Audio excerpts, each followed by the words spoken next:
তাৰ পাছতে আমাৰ কঠিয়াতলী আঞ্চলিক ছাত্ৰ সন্থাৰ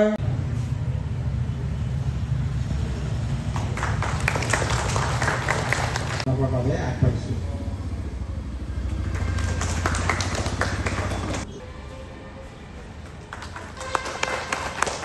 তাৰ পাছতে আমাৰ ঢুলীয়া ফুলাম গামোচা সম্পাদন জনাবৰ বাবে আগবাঢ়িছো।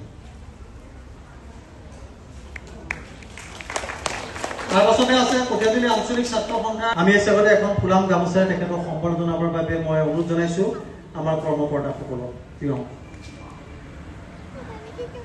তাৰ পাছতে আমাৰ মাজত উপস্থিত থকা আমাৰ কঠিয়াতলীৰ স্থানীয় দুগৰাকী সংবাদ কঠিয়াতলী এনবি নিউজৰ সাংবাদিক তথা যুৱ সাংবাদিক। কঠিয়াতলী আঞ্চলিক ছাত্ৰ সন্থাৰ উদ্যোগত আৰু মৃদংগ নৃত্যাংগন বিদ্যালয়ৰ সহযোগত আমি 4 দিনৰ এখন কৰ্মশালা আয়োজন কৰিছোঁ 2 তাৰিখৰ পৰা 5 তাৰিখলৈকে। আৰু ইয়াতে কঠিয়াতলী অঞ্চলৰ বিভিন্ন প্ৰশিক্ষাৰ্থী আহি ইতিমধ্যে আমাক সহযোগ কৰিছে। আমাৰ কৰ্মশালা আজি আৰম্ভ হৈছে।